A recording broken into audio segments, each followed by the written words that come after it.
Hello and welcome to Deep Thought Shallow Plots. My name is Erika and I really like to watch horror movies. My name is Katy and I really like to overanalyze things. What are we overanalyzing today? Today we are overanalyzing the 2006 Guillermo del Toro vehicle, El Laberinto del Fauno. AKA Pan's Labyrinth. Right, but I think we've kind of decided that we're going to refer to it as the Spanish title, El Laberinto del Fauno. For me, that's for two reasons. One, because El Laberinto del Fauno is way more fun to say than Pan's Labyrinth. And please note that Erika will be the one saying it, because if I try, it'll be... I can't even pronounce English. You want me to pronounce Spanish? Exactly. So one reason is that's more fun to say. But also, I don't find the English translation to be accurate. Yes. There's no Pan. Pan's not here. Pan is not in this film. And you know what? I think we should be thankful for that. Probably. So Katy, why did we choose this movie? I mean, if we have a horror movie podcast, I think this film is borderline. Is often considered horror adjacent, but not necessarily. It seems like people, critics, fans, whoever, people have a hard time just admitting that this is a horror movie, and I'm willing to die on that hill.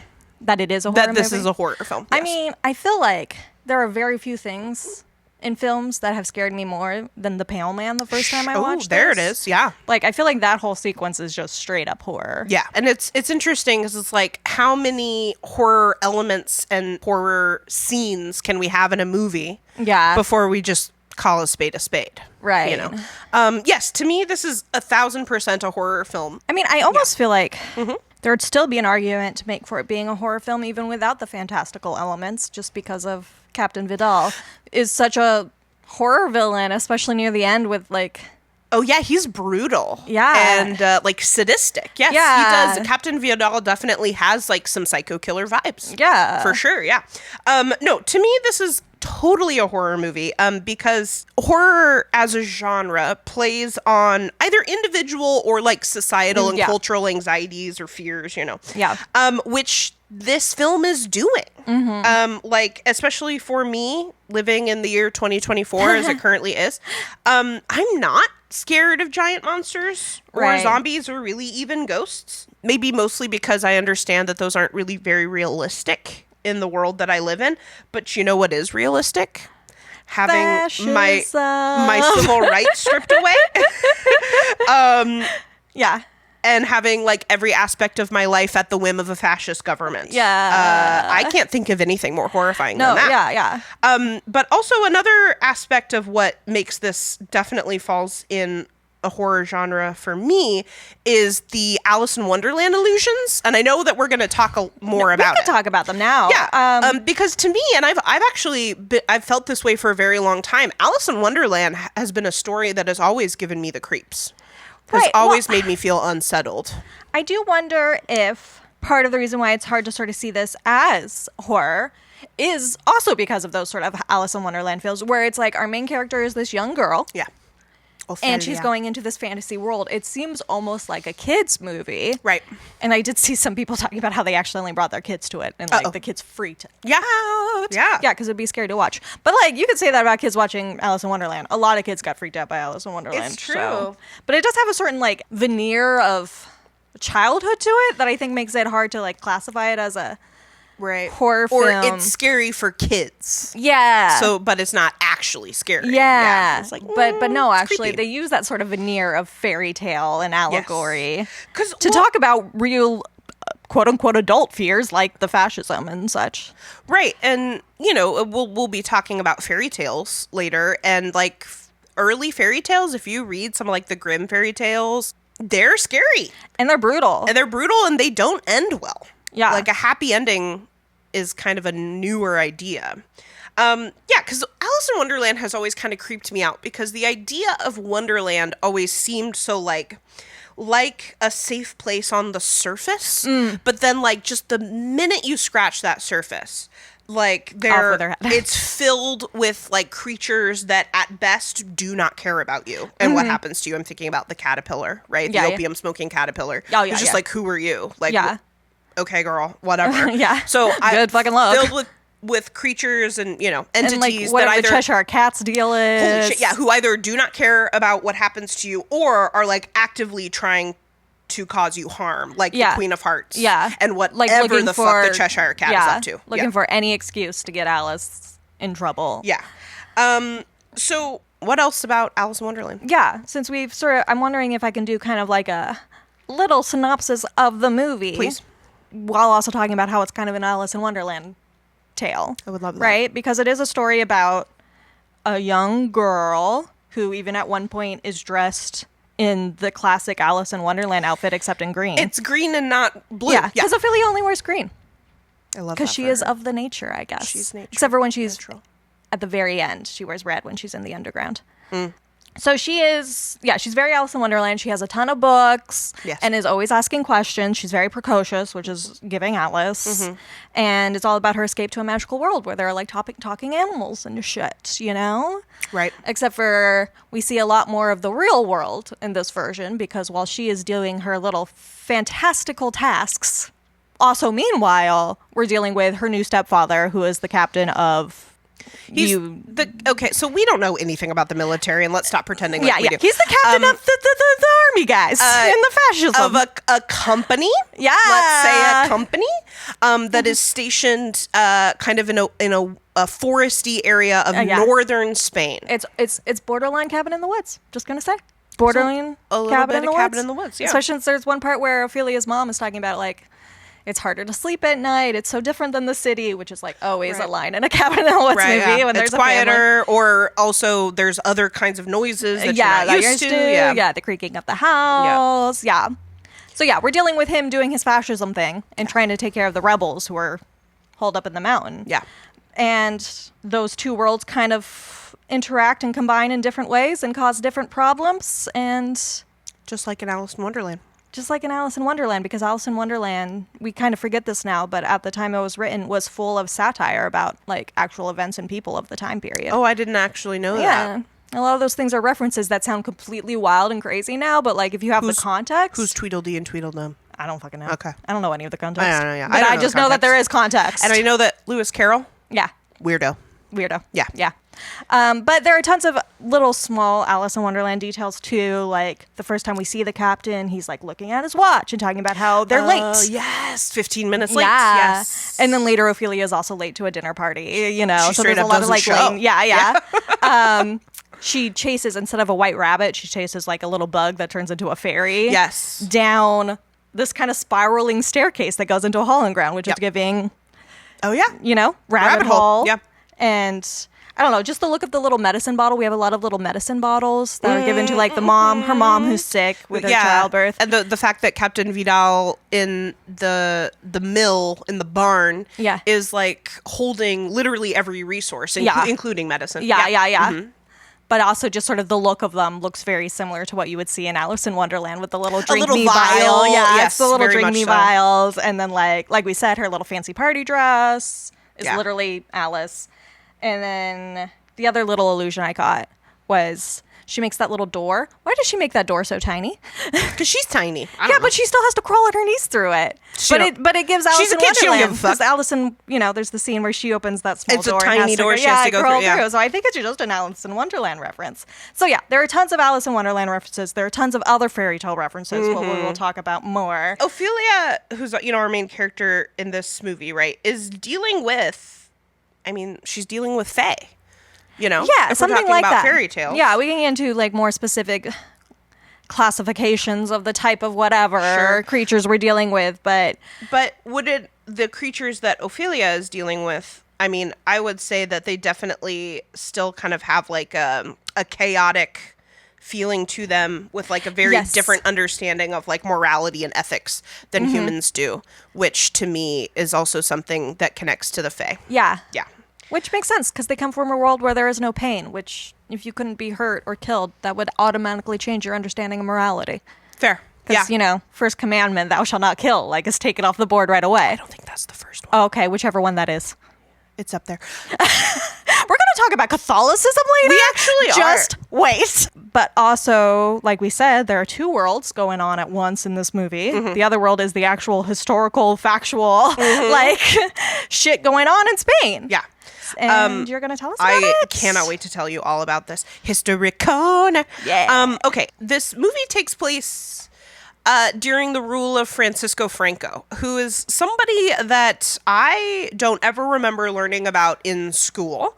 No. And we learned about quite a lot of fascist dictators. Yeah, we spent a lot of time in this particular time period, too. Yes. We spent a lot of time learning about other goings-on in the world. But yeah, I don't ever remember learning about Franco, which is Yeah. interesting because he was actually in power for a very long time. He takes power after the Spanish Civil War, which ends in 1939. Right. And then he dies of a heart attack in 75. Oh, and he's in power that whole time? He's in power the entire time. Damn. Yeah. So this movie takes place in Spain, España, in 1944. So by 1944, the Civil War is over, the Spanish Civil War. Right. World War II is pretty close to winding down. I don't know if everyone at the time knew that World War II was winding down, but it is. And so what's happening in Spain is Franco's regime is cracking down on the rebels, which we see in this film. But at this point, Franco's regime has full control of the military and the government. Like, they're in charge. So there there are a few times where Captain Vidal is like, I mean, we won. The war's over and we won. We won it. Like, I don't know why they're still around. We fucking won. Exactly. So the Spanish Civil War happens from 1936 to 1939. And there's kind of two main groups. It's the Republicans versus the Nationalists. And so these are words that some of them we would use the same word to define the same thing, but some of them are a little bit different. So the Republicans are kind of this hodgepodge group of socialists, communists, separatists, because there's actually quite a few separatist movements in Spain. There still are actually today. Oh, you mean like different little pockets? Yeah, so like Catalonia. Yeah, that's what I was going to say. The Basque region, right? Some straight up anarchists and, of course, Republicans, people who want Spain to be a republic, right? Yeah. So they're fighting against the nationalists, another kind of hodgepodge group of what are called Falangists. Oh, yeah, I saw that word. Yeah, it's a fun word. I just want to say phalangist. Right, like fingers. No. I wonder if that's a similar route to like fascism where it's about the binding of sticks together to make a... Oh. That's just a guess. I have no idea. Maybe. So these phalangists, if you will, are made up of monarchists, conservatives, and traditionalists. And they're led by General Franco. But he's not a monarch. No. Okay. And actually, Spain was technically, during this time period, never not officially a monarchy. Just for extended periods of time, there was no one on the throne was just empty. Yeah. And Franco would appoint, be like, okay, you're the prince. Whatever. Yeah. So it's 1944. Right? So let's remember that. World War II is kind of winding down, at least in Europe, right? And Spain is aligned with the Axis powers, specifically Germany and Italy, but doesn't really join in the fighting. That's not because Franco didn't want to, he wanted in on World War II so bad. But basically mostly Hitler, but also Mussolini, just didn't want to spend the money it would cost to mobilize Spain's forces to fight. Yeah. Spain must have been pretty busy with their own civil war, which was also kind of... For a while, they're busy with their own civil war. And thus that would have depleted a lot of their own money to mobilize and resources. Yep. So guerrilla activities, mostly inspired by the Communist Party, are happening from 1944 to 1948, and they are brutally suppressed, as we get to see in this film. That is. So I wanted to look into this, although I know how difficult it is. It's really hard to quantify how many deaths Franco of Spain is responsible for. Yeah, how do you define But by 1945, so the year after this movie takes place, after the Civil War, we're looking at an estimated 30 to 50,000 deaths. But then that does not include the thousands, possibly even hundreds of thousands of people who were exiled or just got the fuck out of Spain. Right. So by 1975, when Franco dies of a heart attack, he's still actively signing death warrants. He's still making sure anybody who could possibly speak against him is squashed, right? So it's estimated, and it's so hard to estimate this kind of thing. It's estimated anywhere between 200 to 400,000 people die either directly as a result of Franco or just indirectly as a result of human rights abuses. Right, yeah. It's really worth noting how like incredibly brutal Franco's regime was, which I think we do see pretty well reflected in this movie. And then I want to back it up just a little bit farther than that. Back it up. Yes. To what is called the Second Spanish Republic, which lasts from 1931 to 1939. Okay, so before and during and after the Civil War. Okay. So what's absolutely fascinating to me, and also heartbreaking, is that during the Second Spanish Republic, the 1930s effectively, women in Spain gain a ton of rights. They gain the right to suffrage. They gain the right to divorce. They gain the right to access higher education. They gain equal access to the labor market. They can run their own businesses.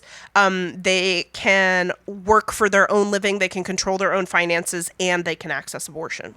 Damn. All of those rights are given to women in Spain during the Second Spanish Republic. It's reminding me of like Germany before World War II. Right? Like, where like there were a 20s lot Germany of and 20s liberal, Berlin like rights. Yeah. Sounded fucking awesome. Yeah. And there are like Jewish doctors giving like gender affirming care. Right, like it was crazy. And then you get the backlash. So the really strong backlash. To be fair, elections were pretty inconsistent in Spain. So women actually only get to vote in 2 elections before Franco takes away. But also, I want to make this very clear. Franco takes away everyone's right to vote. Nobody is voting in Franco's Spain. He was a feminist. So guess how the Falangists feel about women, Katie? Going off of this movie? Yeah. That they're property? Yes. So and like broodmares? Basically. Somebody pointed out, I do not speak Spanish and do not get these nuances, but that when Captain Vidal originally greets his new wife and stepdaughter, he says it in like the male way, bienvenidos, like, you know how you do when there's like just one guy in a group, you would use it's the all male. automatically goes to men. But these are both women. Yeah. But there is a male baby being born, which gestating or whatever. Actually, they can't know. Vidal just is manifesting that it's a son. And the fact that he's manifesting so much that he's already seeing her as like just a vessel for this boy that is coming and is already using like male language and like forefronting that just sort of shows how much like she has one role in his mind. Very much so. Right. So the Falangists are supporting super rigid gender roles that a woman's main duties is to be a loving mother and a submissive wife. So basically, after Franco takes over, all of those rights that women and other people gained during the Second Spanish Republic are gone. People no longer or women no longer have the right to divorce. They no longer have any rights to contraception or abortion. Women could not be judges. They couldn't testify in court. Ooh. They couldn't be university professors. Women's affairs and economic lives were managed by their fathers or husbands. And just like in the United States, until the 1970s, women couldn't open a bank account without it being co-signed by their father or husband. Right. Yeah. And then these ideas are supported culturally and in policy, in part, thanks to the Catholic Church.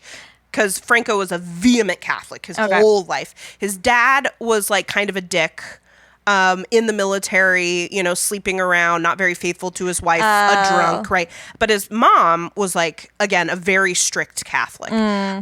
So Catholicism during Franco's regime becomes Spain's one official state religion, which is interesting because this is very different from other fascist regimes at the time. Yeah, a lot of them go anti. So Hitler is kind of like making a deal with the Catholic Church, but I think it was kind of like, we're going to deal with the Catholics later. We have the bigger problems right now. So we're just going to like appease the Catholic Church, just kind of not be, whatever, and deal with them later.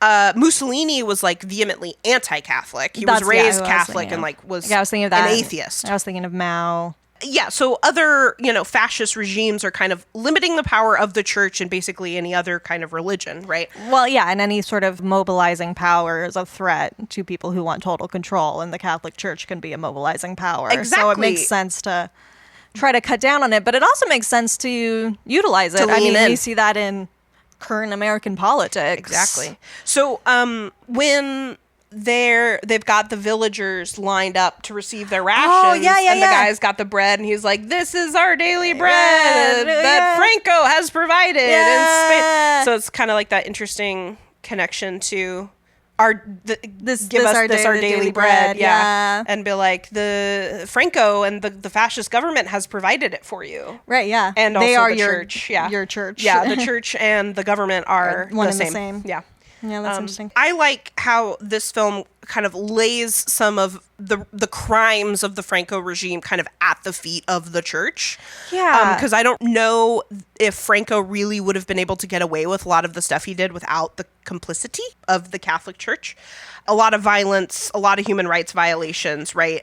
Which we see symbolically in the Pale Man scene, right? Right, yeah, that's and the also big one. not even symbolically, just outright with the priest who's with Captain at the dinner Franco party. Yeah, at the dinner party. His line. And talking to those prisoners of war. Yeah, he says, talking about the prisoners of war, he says, God has already saved their souls. What happens to their bodies? Well, it hardly matters to him. Which is, he's using religion to justify these, like, immoral acts. Yes. And I think it's also very well documented that Guillermo del Toro definitely is putting in some kind of Catholic imagery. Yeah. Probably on purpose. I read something that referred to Guillermo del Toro as a lapsed Catholic. Yeah. And I was like, I just don't think he's Catholic anymore, guys. Yeah. Well, I think he's also talked about the fact that just being raised Catholic is going to kind of permanently affect your worldview, even if you aren't Catholic anymore. I would completely understand that. Yeah. He's talked about, like, even, just being raised in, like, our sort of Western Christian society, we can have as much interest in, like, other, like, Eastern religions or, like, other things, Buddhism, whatever, as we want, but we're always going to be looking through it at least a little bit from our, like, Western Christian lens. And so I think he did talk about, like, some people talk about this being a pretty Catholic movie, and some people talk about it being an anti-Catholic movie, and it's, like, kind of hard to tell, I think, because he's coming from this perspective of, like, he just has that Catholic viewpoint that's still kind of ingrained in him, even if he doesn't believe in it anymore. And then there are the things that he does on purpose, and then there are the things that he does maybe just because they're just part of the stories that he grew up with, just like the fairy tales. Yeah. I don't know. I think also of like the 3 tasks. The number 3 is the number really, 3. I mean, it's really important in fairy tales. Yeah. Like Sleeping Beauty has 3 fairies. The fairy godmother in Cinderella grants Cinderella 3 gifts, wishes, it's just like, it's, 3 little pigs or whatever. But obviously, of course, it's also a big number in Christianity. Yeah. Father, Son, Holy Spirit. Right. I just noticed a lot of that symbology in the Pale Man scene. Yes. I mean, Del Toro has said so himself, that the Pale Man represents the Catholic Church during this time in Spain. Yeah. Right. And apparently the paleness is supposed to represent the Pope. Oh, okay. I think maybe like the whiteness. And quote the purity. Unquote purity. Yeah. And it's interesting how, like, there is this huge feast in front of him, right? But what he chooses to do instead is to consume children and also the fairies, right? Kind of linking this idea that, like, the Catholic Church in Spain being wealthy and having all of these resources, but instead choosing to, like, go after the people in Spain with, like, violence. Yeah. Basically. Yeah. That Del Toro quote is talking about that exact thing. And he says that there, with the Pale Man and with the church, there is almost a hunger to eat innocence, a hunger to eat purity. Yeah. Yeah. And I think what's also interesting about the Pale Man is that his eyes, until he needs them, live on a platter, right? Which is very Saint Lucia. Oh, right? I didn't do that. Who's represented in Catholic art holding her eyes on a platter. I totally didn't make that connection. That's totally good. That's really good. Yeah. And also, I thought of the stigmata because before he puts the eyes in his hand, it looks like a stigmata. Yeah. But he replaces the stigmata with his eyes, Yes. so that he can menace Ophelia and chase after her, Yes. which is like, it's supposed to be the symbol of like spirituality, and instead it's rejected for this like earthly desire to consume. Yeah. Is there anything else? Where else do you see Catholic imagery in this movie? I think the first one that actually stuck out to me, there's that brief story. I think originally in the script it was going to be longer, but it got cut down. The story that Ophelia tells her unborn brother. Oh yeah, she tells about her the little blue rose. Yeah, it's there's a mountain with a special flower that makes anyone immortal, and like that could come from a lot of different mythologies. Like there's like peach tree of immortality in Chinese mythology, and like Gilgamesh goes looking for a plant after Enkidu dies to like get immortality. Norse gods require golden apples to stay immortal. Like the idea of like ambrosia, food, some drink, something that like grants immortality is like really common. But the part that made it like more Christian to me was the fact that like there's this emphasis placed on the fact that the flower wants to be picked and wants to grant immortality. Like it's not something special reserved just for like the gods or something. Like it's something that like the flower wants to be picked, and people are too afraid of all of the like thorns and stuff to think about eternal life. So then the flower can like wither away all alone. And so it just, immortality isn't a gift that's going to be granted after like a mortal hero completes a task or something, but it's a reward one receives after going through the pains of life, going through the thorns. There's then the reward of immortality at the end. Like one is meant to strive towards that immortality in the way that you're supposed to strive for heaven and your eternal right. soul, your eternal the way life that you at live the your end. life. Yeah. And the story is all about like people neglecting their immortal souls in favor of like their earthly delights. They're afraid to go through the thorns. They just want to focus on living the lives they have now instead of reaching for that like afterlife. So that was the big one where I was like, oh, there's Christian shit happening here.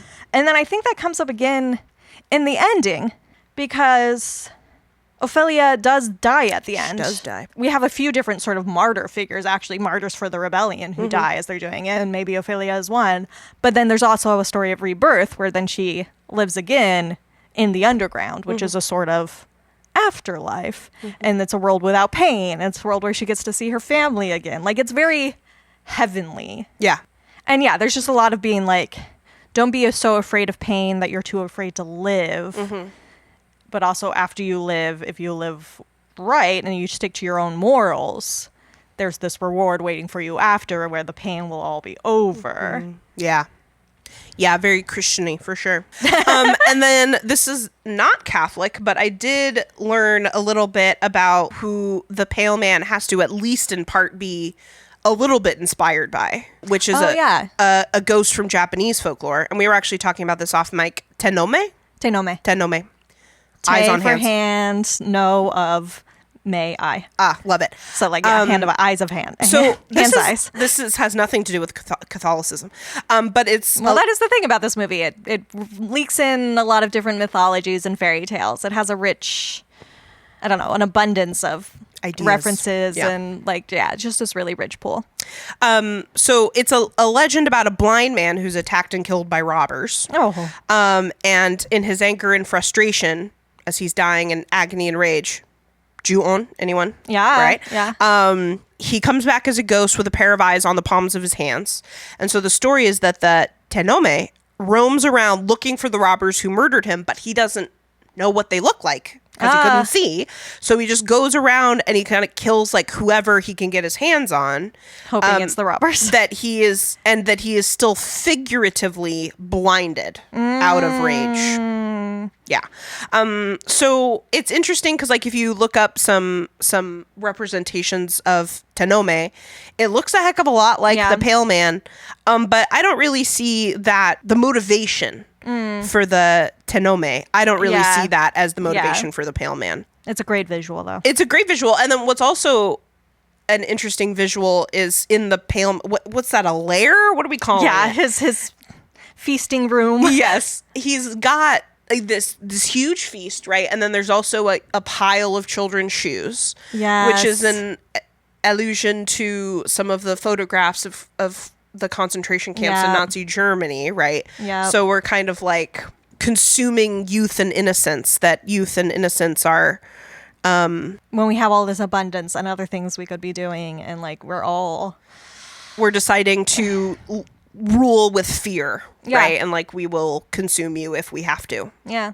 And I guess or if we just fucking wanna. There is a side of fascism that can be very blinded by rage. So I guess there's a little bit of Tenome in that. Right? Yeah. I mean, certainly Captain Vidal does things almost more out of a desire for revenge or like hatred than out of like spite, than like justice or something, you know? Yeah. Or like, I mean, his ideals. Sure, yeah. You know? I mean, I would consider myself to be a person motivated by spite. Every once in a while. You know, a little spite never hurt anyone. Right, but just through like the upholding of his ideals, which he kind of seems to follow pretty blindly. Yeah. I don't know. Yeah, I'm thinking of... Not a lot of critical thinking. I'm thinking Captain of like Vidal. some of the things he does that are like actively harmful because he doesn't care who gets hurt in the process. Like the collateral damage doesn't really matter to him. Yeah. Like he's single-minded. I'm thinking of like... I mean, this is also another reference how I talked about Ophelia dressing in green because she's of the forest. And there's a lot of like sense of like the forest being the safe place versus Captain Vidal at the mill. Yeah. And all In of the that barn, being like yeah. an austere, like scary place. But like there's early on, the rebel army, they find out the rebel army is hiding in the woods. And Captain Vidal knows that his men can't go after them into the woods because like the rebels know the terrain. Right. They know that that is a place of safety for them in the forest. And so what the fascists do is that they block all of their food. Yes. And like medicine supplies, all of that from going into the woods so that the rebels will have to come out. But the way they do it is by cutting down the rations of everybody in the area. Yeah. Just because maybe some of those people will be passing along extra food to the rebels. Maybe. Yeah. Yeah. So it's like it doesn't really matter about helping the people or like doing what's just and good. Like it's not about his ideals. It's just about harming them in whatever way is possible.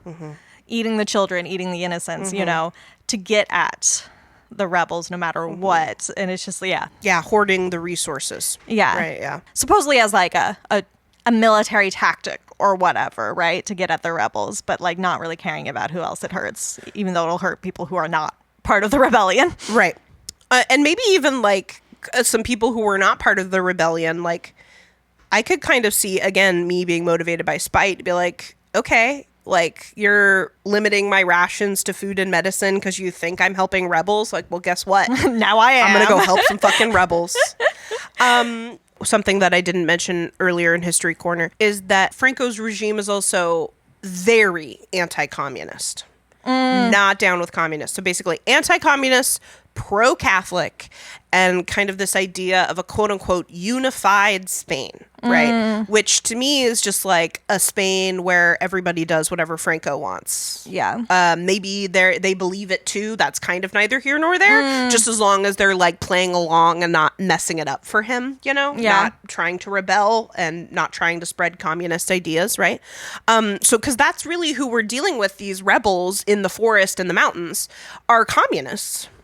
Or socialists or something like that, right? Yeah. And they have that line about like Mercedes says something about like this is destined to fail, you know, we're probably not going to succeed, and her brother is like, well, then we're just going to make things as hard for him as we can until we're dead. Yeah. The idea of just sort of messing things up as much as you can is like in and of itself a success. Yeah. Because just trying so hard to make everything like rigid and follow these rules. Right. And it's even there kind of in the imagery, the obsession with the clocks and the time. He's always getting the time, and like the straight rigid lines and the lack of color kind of in all of the scenes that are in the real world. Yeah, and how he's like obsessed with like being clean shaven with a straight razor. Yeah, there's a lot going on there. Yeah. That's just a lot. Right. So Captain Vidal is like, he might as well be Franco. Like, let's get real. Like, is he even the one who says like, if you kill me, they'll just send somebody else? Yeah. You know?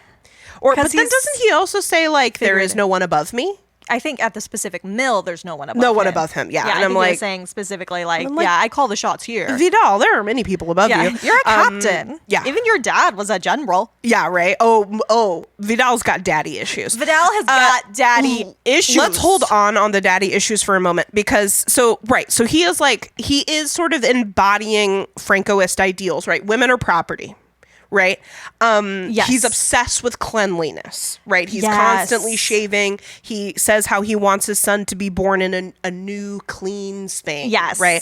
It's all about clean. I love the I don't know, she's like a cook or a servant or whatever who calls him, I don't know what it is in the Spanish, but in English it's translated as a fussy dandy. Because he's so meticulous about like his hygiene and his food and everything. So he's a fussy dandy. Like, I'm a fussy dandy sometimes. What about it? Also, of course, you know, the violence, and not just the violence, but like the brutality, right? And like when he has some opportunities to torture the rebels and Mercedes, right? We see him like he's kind of, I don't think it's too far off to say that he's like getting some kind of pleasure out of it, like explaining what he's going to do to them. Like, first I'm going to use this tool, and then I'm going to use this tool, and you're going to say that blah, you know. and kind of like luxuriating in the process of like the fear and harm that he is causing them, right? Yeah. Which again, to me, makes him really, really similar to a psycho killer if this were a slasher, right? The one that got me is one of the earlier ones where he honestly pretty brutally murders some like farmers and hunters. Right. Yeah. Oh, yeah. And then searches their bags rabbits. and finds out that they were hunting rabbits. And then the part that gets me is that then he turns around to the officers and blames them and is like, you should have searched that bag sooner. And I'm like, dude, you should have searched that bag sooner too. Like, you're the one who jumped to murder. They didn't jump to the murder. Your officers brought it to you. Brought them to you. Like, they never said, let's murder these guys. Like, but I do think, I think that's a part of making all of the officers complicit in it too. That's a lesson that the officers are going to learn really well now too, because they have this innocent blood on their hands, even though, like, he just makes everybody complicit in it because everybody is complicit in the fascism that's happening here. Like, I think about it in terms everybody's of like, playing their part. Yeah. Like, even, like Carmen, who doesn't seem, that's Ophelia's mother. Yes. Captain Vidal's new wife, who doesn't seem like necessarily on board or not on board. We don't really know her political views. Right. But she's choosing, like, she's giving in this complicity. Yeah. In exchange for, like, safety for herself and her daughter. Yeah, I have some feelings about Carmen. Yeah, we'll get into her more. But just the way that he brings complicity to everybody in his actions and, like, makes everybody a part of it. So let's talk about the daddy issues. Yeah. So he obviously, like, seems to revere his father. Yeah. He, like, keeps his watch. Mm-hmm. But then, like, I don't fully understand why he lies at that dinner scene. And it was like, oh, my father never kept a watch. I'm like, why are you saying that? Yeah, I find the whole watch sequence and just the captain's obsession with time so fascinating, especially since this is a fairy tale. Right. Where, like, one of our first lines is, it's not once upon a time, but, like, a long time ago or something like that, And, Hace mucho tiempo. Yeah, a long time. And, like, the princess will return in some other time. And, like, this fairy tale understanding of time where it's just sort of, like, general vibras whenever, of time, like, the whole years don't matter. Minutes don't matter. No. It's just now or a long time ago or sometime in the future. Or, like, some unknown time that could be any time, you know? Or, like, you're immortal and the time stops mattering at all. Yeah. But then there's our, like, fascist captain who is so particular about time down to the minute. So many of his conversations, like, with his officers are like, we saw the rebels 20 minutes ago. Mm-hmm. They got there at exactly 8 or whatever. Mm-hmm. It's all about time, which is just, like, a total anathema to the fairy tale that he's, like, butting up against. Mm-hmm. And it's interesting because he has this watch that he seems to, like, the watch that he's taking, like, very good care of. Yeah, he's taking really good care of it. He fixed it. Yeah. And yet, except for the crack. There's still, it's still shattered. And it's so interesting how, like, there's kind of this idea of perfection, right? Yes. And order. Yes. But then in this watch, and yet there's, like, this crack, like, it's still broken. Which he could have replaced that, but he chooses not to. And, like... Yeah, because the story goes, because if we didn't say it yet, is that his father was about to die on battlefield. Of course. And smash his clock. As a respectable man is meant to die. Yeah, and wanted to give it to his son so that he would know how a brave man dies, finger quotes. And would know exactly what time he died. Yeah, and which is important for some reason. Yeah. And it is interesting that when we get this story, it's from somebody else, and Captain Vidal is like, oh no, he never even had a watch. Didn't happen. Yeah, that's but not like true. We know it's true because why else would he have a smashed watch? Like obviously that's his father. Is he lying? Because having others understand him like that would be showing too much vulnerability. Is too vulnerable and doesn't keep him in control. Right. And I also wonder if there's something about the fact that, like, in a way he sort of ignored his father's last request because the clock no longer shows the time his dad died. Yeah, he fixed it. Yeah. He made the clock work again. Yeah. So like, but keeps the shattered. Yeah, it still exists. So, like, he's still holding on to this relationship with his father, but he's also trying to control this relationship with his father. So it's like, it's a very... And then he's also trying to, like, recreate his relationship with his father with the baby that he just knows as a boy. I mean, yeah, it is. I mean, yeah, his obsession with time very much is an obsession with control and with legacy. He's, like, trying to... Ophelia's reaching immortality by, like, following this, like, fairy tale path, you know? And he's trying to get immortality through legacy of, like, his father before him, and now it's him, and next it'll be his son, and they'll all pass down this watch. Because when he is about to die... he doesn't seem scared. No. He's just like, okay. He's just like, I just need you to tell my son when I died. And I feel like part of it is like this belief that he is so important that probably his father had as well, that like when he dies, time stops completely. Yeah. It's over. Yeah. It's over. Yeah. It's over for him. Like he wants to be so controlling that he is controlling time itself and saying that like it all stops when I die. Mm-hmm. But it's like, it's such a like a vain and selfish way of reaching for that sort of sense of immortality that is so juxtaposed against what Ophelia is doing. And like he fails because his son's not going to carry on his legacy because as Mercedes tells him right before he dies, she's like, Mercedes is so badass. She's like, no, I'm not going to fucking tell him that. He's not going to know your fucking name. Yeah. He doesn't know anything about you. Yeah. And it's fucking fascinating. And just like his obsession with the fact that like, this is going to be a son. And he ends up being right. But he has no reason to know that he's going to be right. No. The doctor is even like, how do you know it's going to be male? Yeah. And the captain's only response is, don't fuck with me. And I was like, what? He's so sure. And he's so concerned with like, just the control and just like the patriarchy of it all, right? Like it has to be a son because if it's a daughter, then it's useless. Yeah. And absolutely. Then he married that woman and like dragged her across the country while she was too sick to travel. Yeah, because he needs the son. Kills her for a daughter? Please. Yeah, that would be useless. You'd have to get a whole nother wife. Like, who has time for that? Right. That does remind me, though, of one other thing about the captain that Del Toro says. Mm-hmm. I tried really hard not to do research for this one, but I did read some interviews from Del Toro because I love the way that he talks about like story and craft and like humanity. I don't know. I think Del Toro is a brilliant artist. Yeah. But I think this relates to his whole thing about time and gender and just like his controlling stuff and his fascist stuff. Mm-hmm.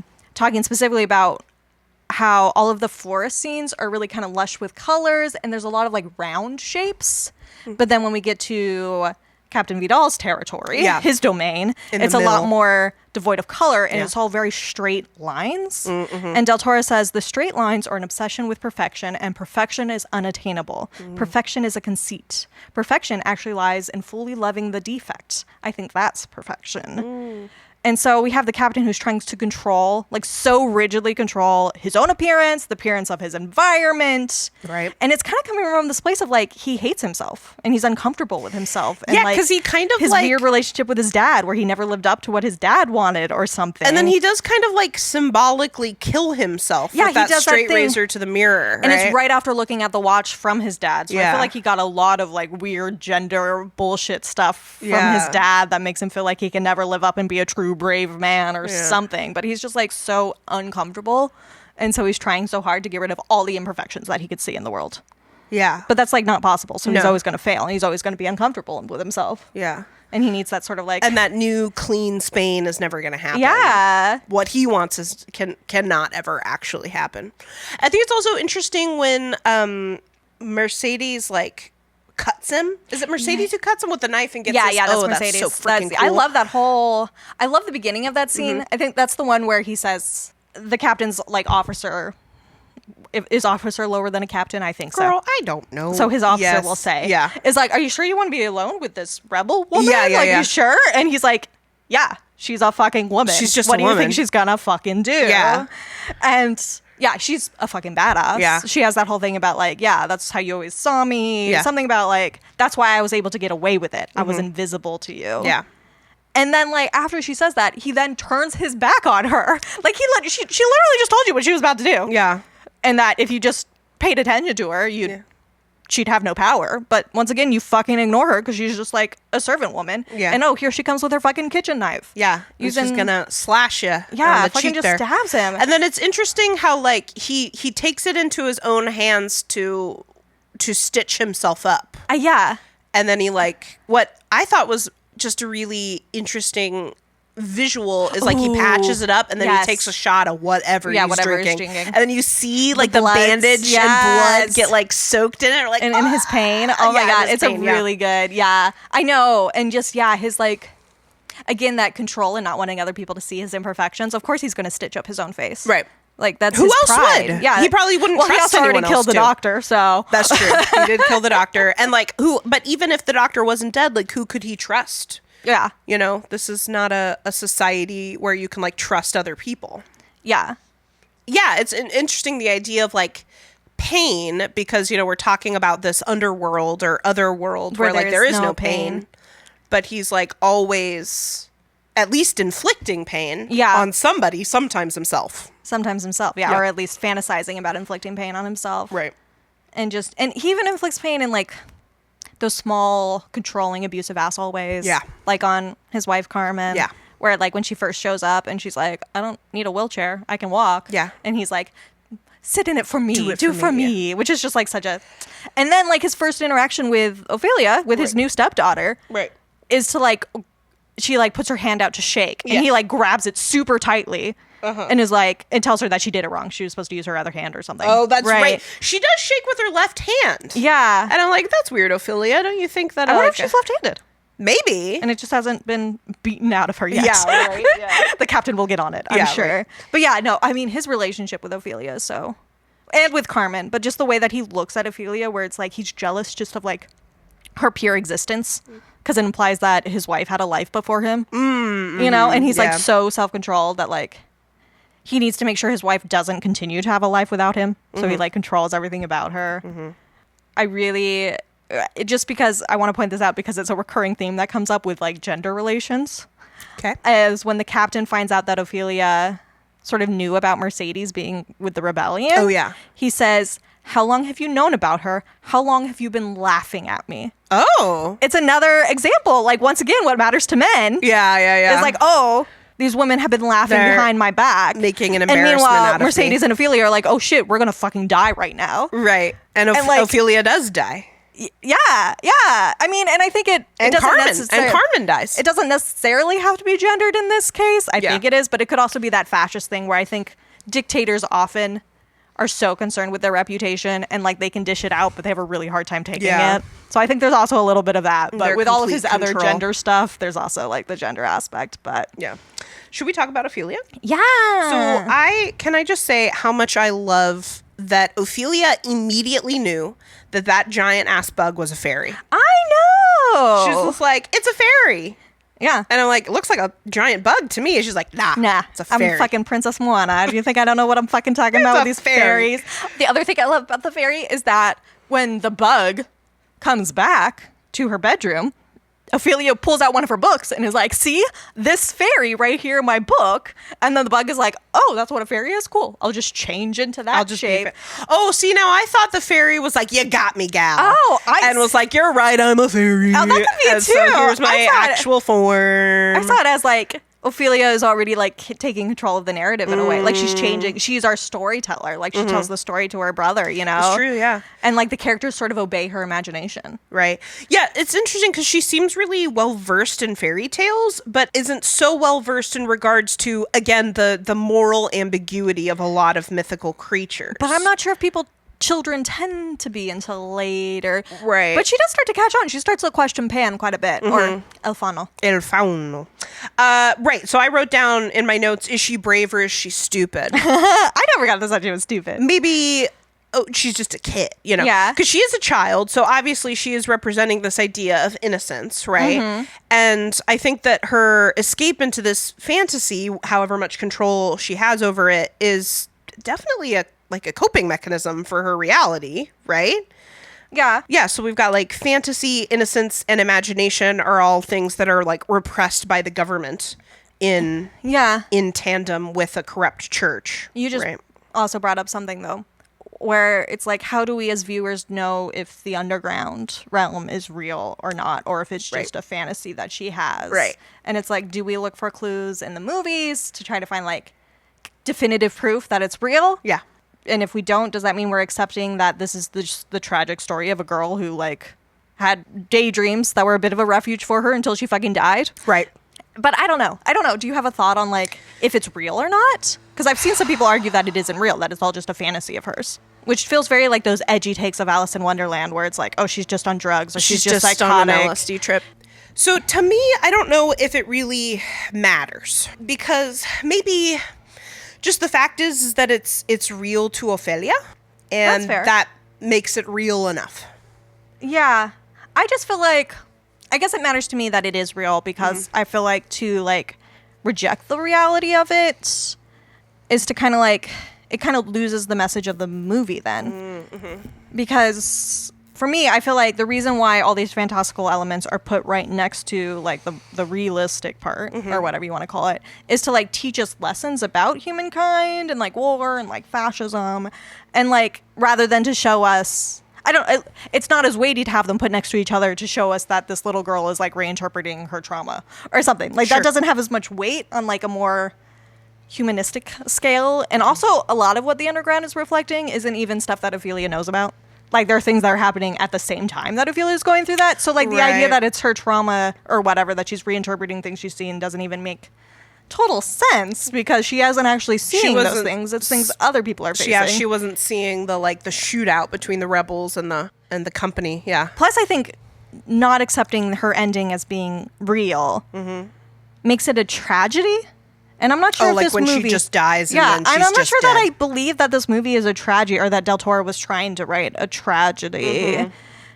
Like, because the rest of the story seems so full of hope.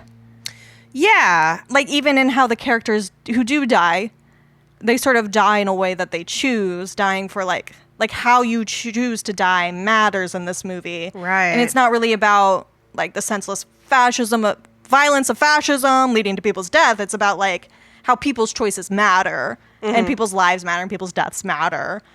And, like, I don't know, to take away that sense of, like, hope and stuff, and instead make it this sort of, like, grim, dark, edgy thing, like, kind of, like, I don't know, it makes it cheaper, too. It makes it less to me. Less beautiful, less hopeful. And I just don't like it as much. Well, then, yeah, we can take an official stance on this podcast that it's real. Well, I think there's also evidence that it's real, if we do want to get into, like, actual factual evidence. Like, well, we know at least the chalk is real, because other people see the chalk. The chalk is real, yeah. And supposedly there's no other way that she could have gotten into Captain Vidal's place. She says she can't get in there, and he gives her the chalk so that she can get in there. So, like, how else did she do it? I mean, maybe she found a different way, but we don't see it. And I don't know, there's the line at the end from the narrator, who is Fauno, about how the princess reigned with justice and kindness or whatever, but she left behind traces of herself in the human world, visible only to those who knew where to look. And we see that the tree that she saved from the toad is blooming again, the fig tree. Yes. So it's like, I don't know, she did actually have an effect. And, like, that's so much more real and tangible than, like, the captain's idea of legacy about, like, having the son and, like, carrying on and telling his son how he died or whatever. Like that legacy doesn't matter, but, like, this legacy does. So it needs to be real for it to matter and, like, juxtapose the captain's false idea of legacy. What's really interesting to me about Ophelia is that when she goes to the frog... Is it a frog or a toad? It's a toad, I think. It's a toad, Well, I don't know. The translations say a toad. Then it's a toad.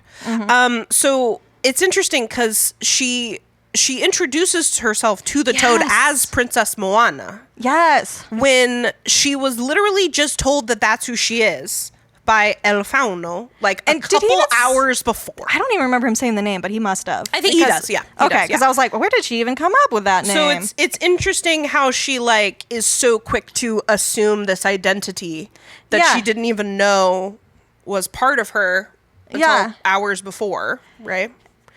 And she's just like, I'm Princess Moana. That's who I am now. I know. And her whole idea of, like, in a way, humanity versus, like, divinity or something, this immortal world, this fantasy world that she's in versus her human world.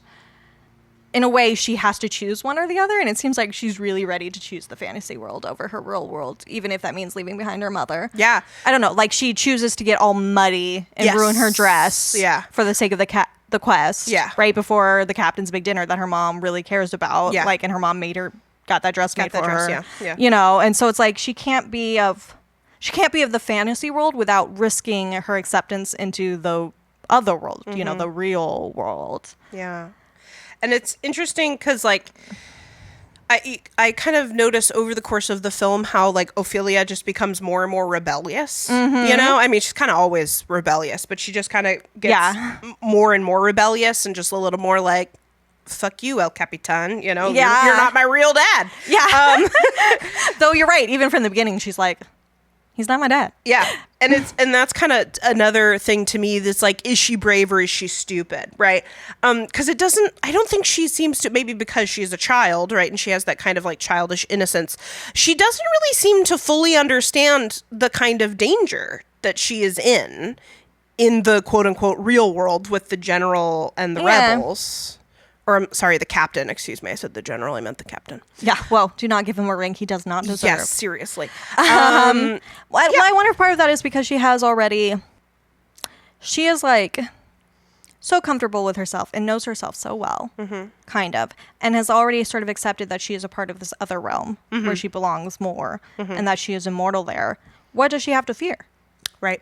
You know? Yeah. The captain doesn't fucking matter in the grand scheme of things. Her death doesn't matter in the grand scheme of things. Like, why would she be afraid? But yeah, it also is partly because Fauno is telling her things like, you're not born of man, the moon bore you. And it's like, how do you not, as a little girl, let that go to like your head? Yeah, of course. Did you get, one more thing about Ophelia is just the idea about how, even if she is the princess, she has to complete these tasks. Still has to complete the tasks. And she cannot be welcomed back unless her quote-unquote essence is pure and she has not become mortal.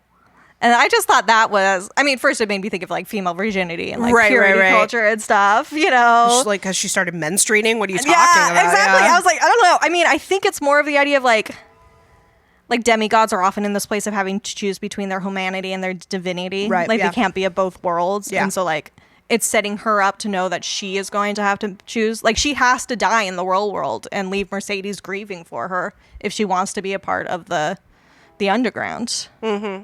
Are we calling it the underground? Sure. Okay. I think that's... I don't know what it is in the Spanish, but I think that's what the translation said. You mean what the rebels are doing? Or No, the fantasy, the realm where... In the underworld. Yeah. They call it the underground. Okay. Yeah, the underground. Because it's not exactly an underworld, because that implies dead, but also she does die to get there, but it's immortal. But then she's immortal about it? Yeah, and it's all red for some reason when everything else was green. I don't know. It's interesting. It's interesting. Should we just move on to Mercedes, though? Yeah, because I like Mercedes a lot, and it's interesting how she kind of takes up a kind of like nurturing mother role for Ophelia when Carmen kind of can't be there. Yeah, when she's sick and then later dead. And it's also interesting how Mercedes is kind of a... Like, I think Mercedes and Ophelia see pieces of themselves in each other. Like, there's ways where they're, like, mirrored. Mercedes definitely seems like a grown-up Ophelia, right? Yeah. She's a little bit more resistant to authority, right? Yeah. Like Ophelia. She's not afraid to ask questions. Yeah. She's the one who...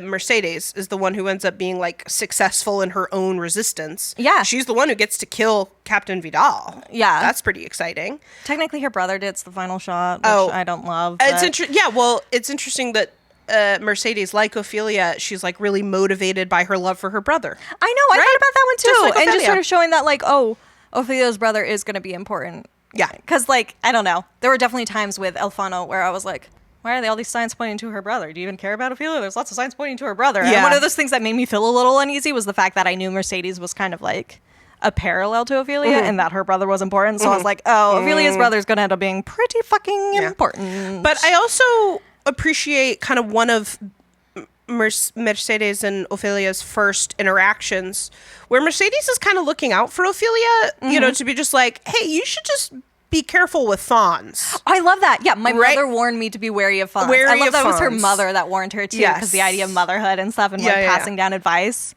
And it's interesting because, you know, because obviously Ophelia is like really into this fairy tale idea. And of course, Carmen and Captain Vidal are like, it's not real. There is no magic, you know. And Mercedes is like, well, when I was your age, I believed those things. Yeah. And a lot of other things she doesn't believe in anymore, which is just oof. And poor Mercedes. And also, hey, girl, be wary of fauns. Yeah. And I'm like, thanks, Mercedes. I mean, that's great advice. I think Ophelia does need to hear to be wary of fauns. I know. Yeah, and I think that's great advice, even if, like, in, like, a real-world sense of, like, be wary of strangers. Yeah. And, like, men telling you things like you're a special princess. Yeah. And also, literally be wary of fauns. This faun is straight up lying to you. Yeah. Like, her advice is correct. Yeah. The faun does lie to her. Yep. And she was right not to trust him in the end. Yep. So, yeah, Mercedes totally has her back. Right. And then also, like, I think in the same sort of boat as Mercedes is the doctor. Yes. Dr.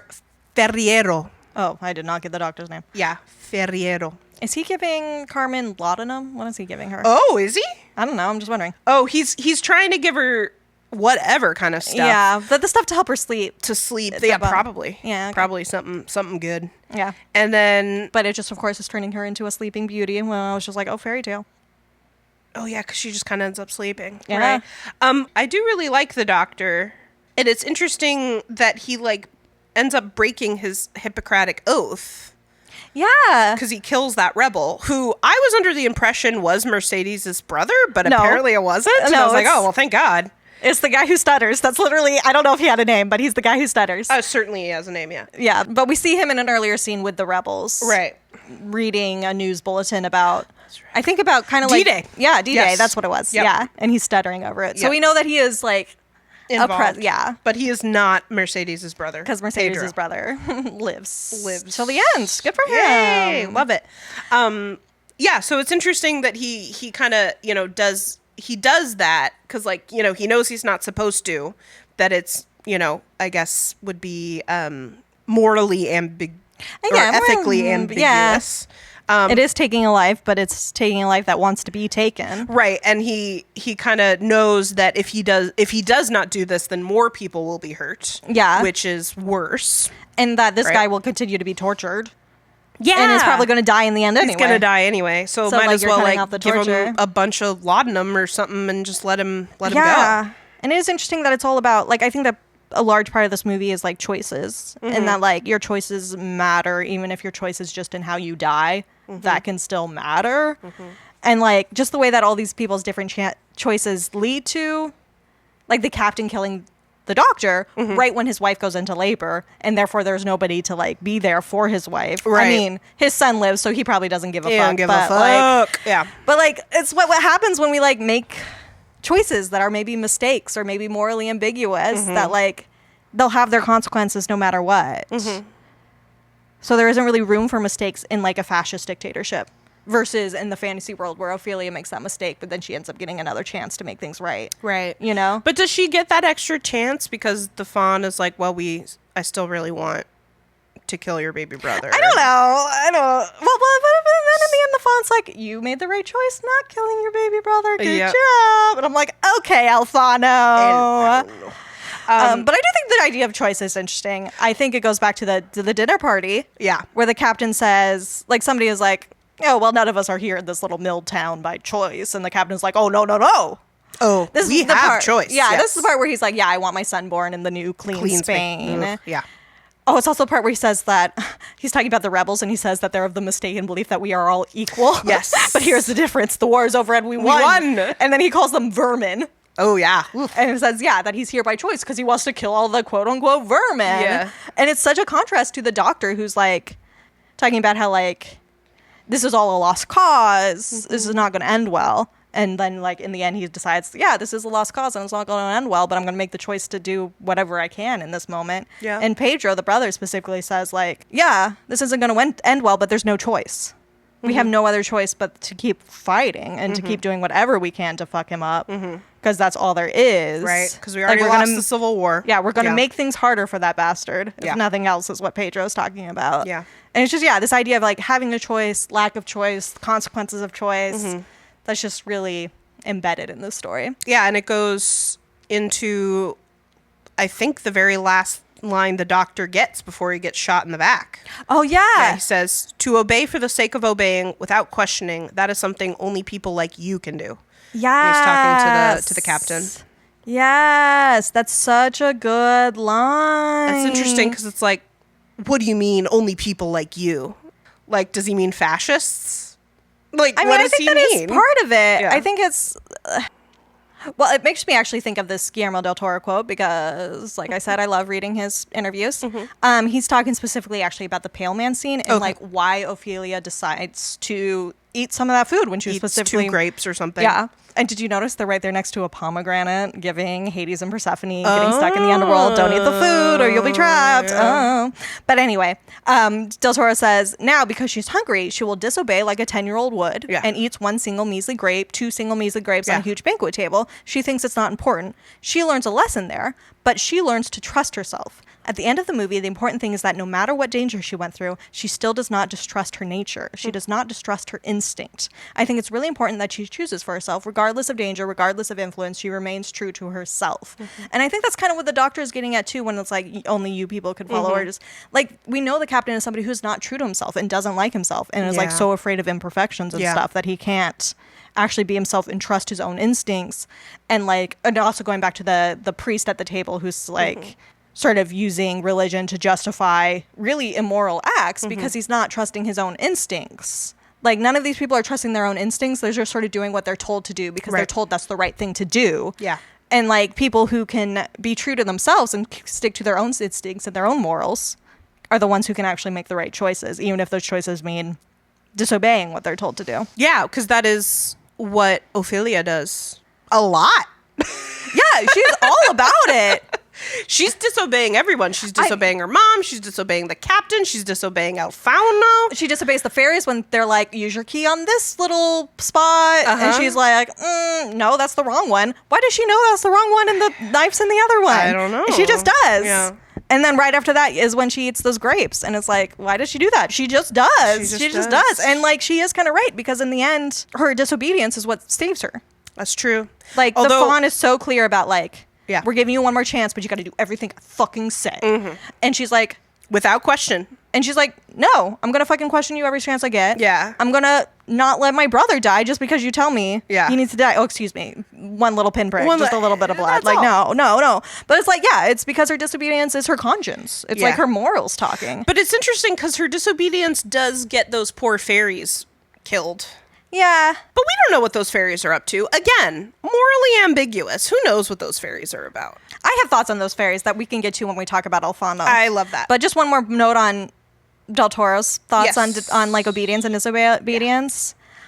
He does say that I think that disobedience is a virtue and blind obedience is a sin. And I think that's just like a really important part of this film. That blind obedience. Going back to, the Pale Man who was like blinded by his whatever. Maybe it's not his rage. Maybe it's, blinded by greed. By obedience. Blinded by obedience. By doing what he's told to do. Because that's what you do in a fascist society. You obey what's been decided. And you obey the status quo. And that's not following your conscience. Do you want to talk about Carmen a little bit and then get to El Fauno? Yeah, sure. Let's just touch on Carmen because I don't know that we'll have much to say about her. Yeah, she's really interesting to me, right? Because she marries the captain and Ophelia asks her why she did that. Yeah. And her response is, I was alone for too long.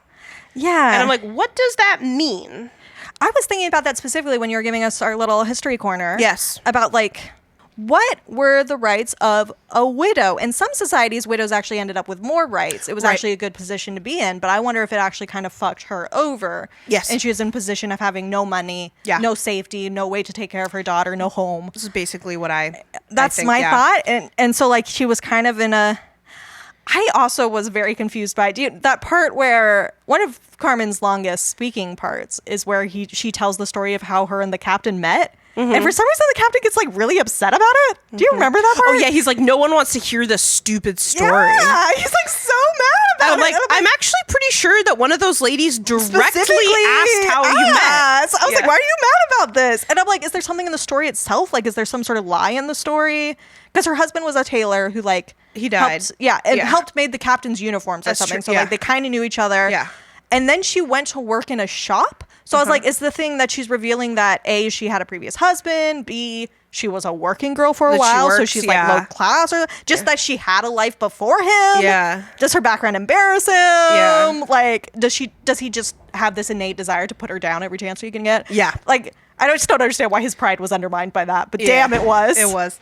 It's interesting because, to me, Carmen is just basically doing whatever she has to do to survive. And for her daughter to survive, which means like marrying this like fascist captain, right?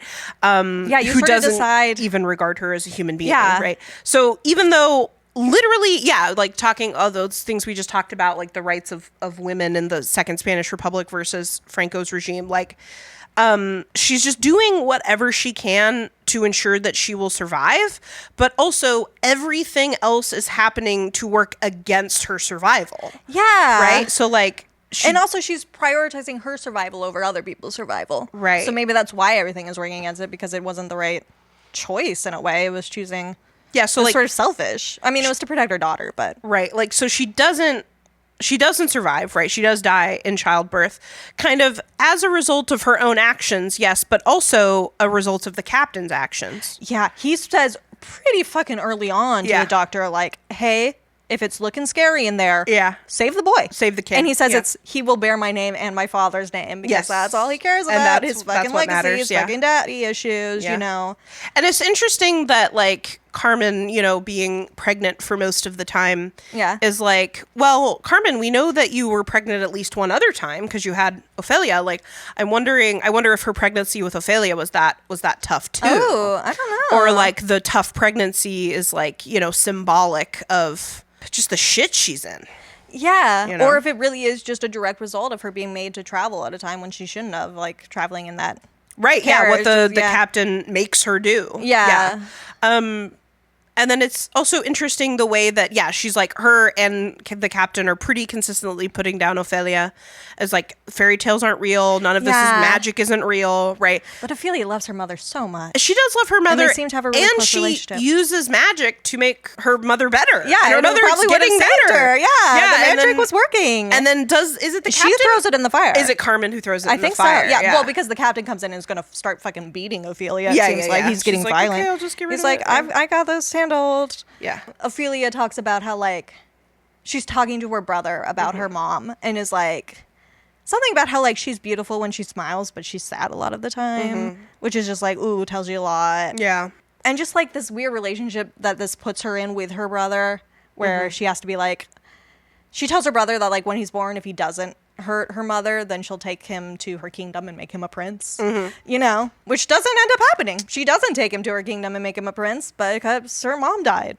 I don't know. So just like the whole family dynamics are interesting. And I think it's telling that Carmen tells her daughter to call the captain father. Yes. And says, she's like, nah. And Carmen's argument is like, you don't know how good he's been to us. And that father is just a word. And basically just like, you don't have to mean it. Just say do it. Just say it. And I wonder how much that's true for Carmen, where she's like, I don't really feel like his wife. I don't fucking love this guy. I don't give a shit. I'm just doing this for safety and for my daughter. Yeah.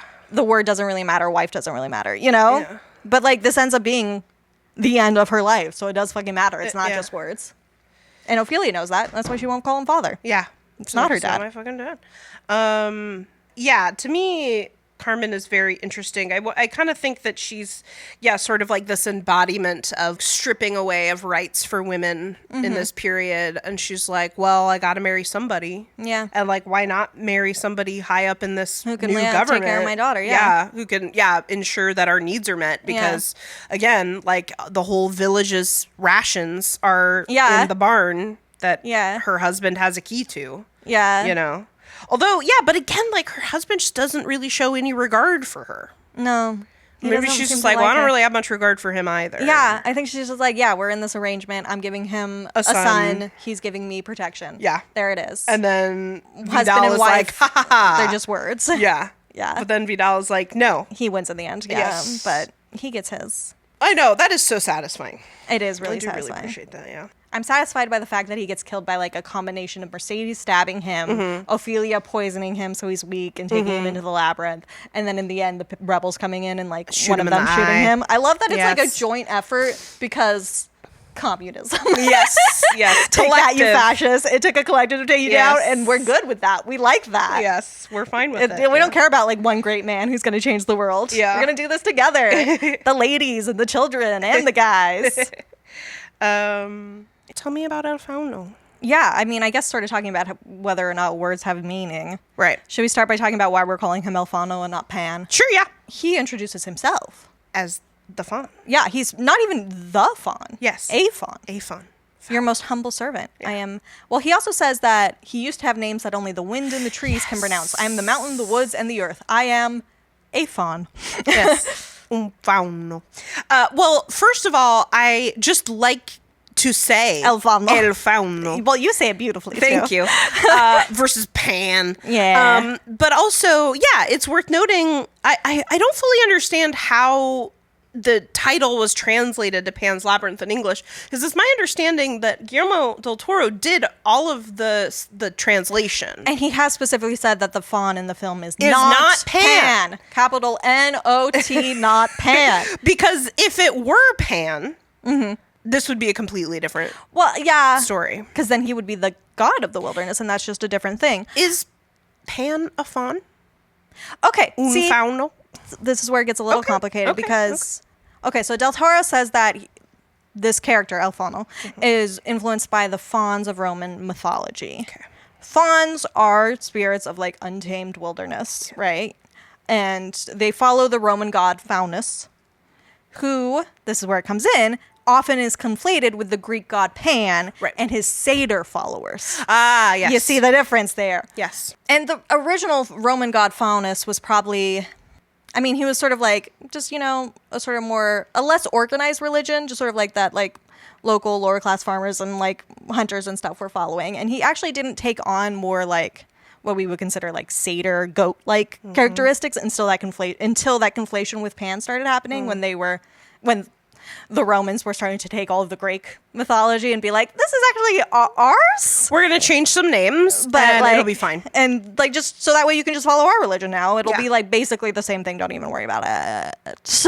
So yeah, we end up with this conflation, but I think satyrs and fauns do have some differences to them that are important. I think satyrs are more the like drunk, fun-loving, mischievous ones than fauns are. Yeah. Though fauns are known to cause terror in the hearts of men who travel through the wilderness. Well, that's what you get. Notably, the god Pan is responsible for our current word, panic. That's where panic comes from. Is because he would cause panic. That's one of his things that he would do. To me, also, satyrs are very sexual. Yeah, fauns don't have that. Yeah. In the Roman mythology. Yeah. And they also are sometimes known to help guide people who are lost in the wilderness. Not just cause terror. Like, if you're somebody who they want to help, then they will guide you through. Right. Which, I don't know, is kind of given Labyrinth. He guided Ophelia through. Yeah. But he made sure that... Or had the fairy guide her through. Yeah, and then made sure Captain Vidal was, like, lost and drugged out and scared. Yeah. So yeah, he's not Pan. That's a very specific god. If he was any specific god, he would technically be Faunus, who gets kind of conflated with Pan sometimes. But yeah, he's a Roman faun. Yeah. I guess. In Spain. Yeah. Well, that's the other thing. Again, tried so hard not to do research, but I did look into one little thing. So much. One little thing. Yeah. Because I do think the underground realm, like you were saying, sort of does have a lot of like fae, like very energy. Is she. Yeah. If you want to go to our episode on the Hallow, learn more about the is she. But there is specifically in like Portugal, Galicia, and Asturias. Sure. These are autonomous communities in northwest Spain. Yes. Okay, I mean, not Portugal isn't, but Galicia and Asturias. Galicia. Yeah. I don't know. I saw those names as well, and I was like, whoo. Okay. Yeah. I try to look up how to pronounce them. And that's the thing also is that I don't know. I didn't. Oh. I actually did quite a bit of research, but I did not research that. That like they might have language that is not Spanish, right? And would pronounce it differently. And also, your Spanish is technically Mexican Spanish, the type that you've studied the pronunciation. I'm actually learning Spain Spanish. Oh, are you? And that's the kind that like in the American U.S. school system, we learn Spain Spanish. I don't even think so because we don't do the... We learn Spain Spanish grammar, but we don't really learn like the... Yeah, so like we don't... I know they have the pronunciation things where we they'll have do the little like... lisp. Yeah, they have the lisp stuff. Yeah, we don't say Barcelona. Yeah, that's stuff. Yeah. But anyway, in those places, including Portugal, there are myths and fairy tales about creatures called moros or mora encantada. Okay. And they're very is she because they're these supernatural beings who originally occupied the land but then moved underground. Oh, shit. To live in like cute forts and barrows and stuff like that. They got kicked off their land. Yeah, I mean, I couldn't see just in my quick Wikipedia research, I couldn't see why exactly they moved, but also like the Ashi, sometimes they're like giant warriors and sometimes they're more like these tiny little elf figures and sprites, like the kind of ones that we see flying around. Yeah. And their underground realm is called Morama. Okay. And there are stories about like Princesa Mora, which is like the Princess Mora, very similar to Princess Moana. I mean, I'm just guessing on that one. Right. And like in some myths, they're shapeshifters and they guard the passages between the mortal realm and the underground, which is very Alfano. And they're supposedly responsible for building all these like old stone monoliths, very similar to Stonehenge. Oh, that I was going with the Labyrinth. Also that, yeah. Yeah. And some people think that the name Moros comes from like the word meaning dead, like mortality. Oh, yeah, mortis. Yeah. Warrior, yeah. And so the Moros themselves may actually be spirits of the dead, which is interesting considering the end of the film might be some sort of like heaven realm, like some sort of spirit of the dead realm. Right, because Ophelia sees her actual dad. Yeah. And her mom. That was actually my question. Is that her Taylor dad? I think that's supposed to be her actual dad. Okay, so like her dad and her mom were also sort of like reborn as humans and then lived and then came to the underworld, or like or I don't know, maybe like the king and queen are like just presenting themselves to Ophelia to look that way. I do. That is interesting, but they're not allowed to lie. There are no such thing as lies. Oh, that's true. But maybe it is just sort of like a little bit of their spirit was in the mothers. Yeah. You know, and so like they are, it's like not fully a lie. Yeah. I don't know, because like lying is such a big deal in terms of like the underground. Like there's no pain, but there's also no lies. Right. Because I know when they talk about the princess, like the original story about how the princess ran away from the underrealm, whatever we want to call it, and she's blinded by the sun and loses her memories. Right. She begins to experience sickness and pain, and she lied. It's like the last point. That's like a big deal. And Fauno lies. Well, that's the thing, is that when he lies, he's not in the underground. That's true. He's talking to her in the real world. In the labyrinth, yeah. Or at least in this kind of in-between place, maybe. I don't know. I have questions about the underground and like its roles, and questions about like why the princess originally ran away if it was like this beautiful, wonderful place. Other than the fact that like, sure, it doesn't have lies and pains, but it obviously doesn't have like sunshine and wind and like true freedom. Maybe the princess didn't have freedom. Maybe she has to obey now that she's back down there. Right. I don't know. But she doesn't have true freedom in the real world either. Right. In the circumstances she's in. But she does have freedom of her own choices. That's true. She does have the freedom to disobey. We are getting a little bit away from Alfano. Sorry. And there is... No, don't apologize. And there is one little thing that I do want to talk about with Alfano, which is... I mean, just the glory and wonder that is Doug Jones. Yeah.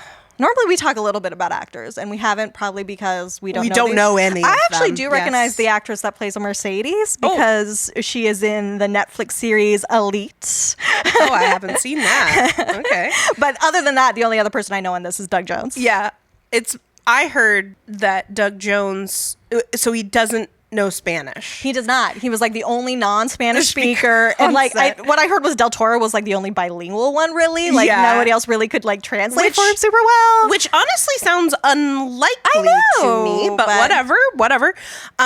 Yeah, and that like he tried to learn his lines in Spanish, and then Del Toro was like, you know what, we're just gonna voice over. Yeah. But I did see some people talking about how like the effort was worth it because it means that Doug Jones knew his lines well enough to like move his little... Doug Jones is all in the hands with his actings. His fingers are so wonderful. You always know it's Doug Jones from how his fingers move. Yeah. Like I always am. So that's why he's El Fauno and the Pale Man. Yeah. Well, I have thoughts about that. That he's both of those things. But what that means for us, like if we as viewers can recognize that he is both the faun and the Pale Man. Yeah. Can we recognize them as being the same creature, especially when these Moro could sometimes be shapeshifters? Ooh. You know, like it proves that the faun is capable of like lying or tricking Ophelia. Totally. Which we know he can because he lies in the final test and is like, all we have to do is like just a get a little bit of blood, and then, you know, when she ends up down there, he's like, never mind, you passed. Yeah. That was what you were supposed to do. I lied. Yeah. So like we know he can lie. Yeah. But also, the Pale Man eats those fairies. He does eat those fairies. When she's back in the underground? Yes. The fairies are fine. The fairies are fine. They're back. So it's like, if they're the same, and maybe the toad is like the same. I just thought he got new fairies. But they're like the same colors. They are, yeah. I don't know. It just sort of means that all of these tests are just sort of like constructions of El Fauno.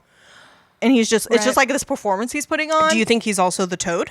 I'm wondering. Or at least has some sort of influence on the toad. Mm-hmm. And this gives him complete control over...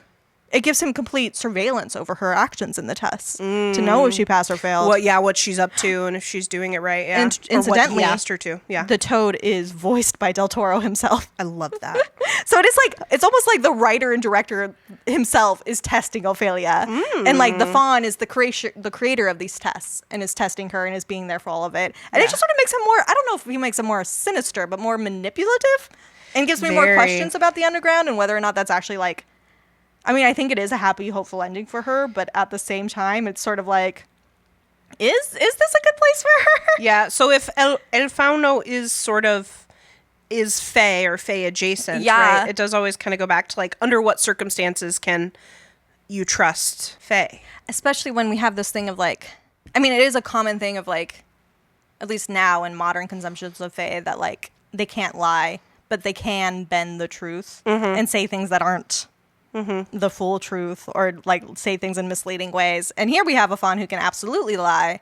Yeah. The underground realm is devoid of lies. And it's just, it's interesting. And like, disobeying is good. Asking questions is good. Yeah.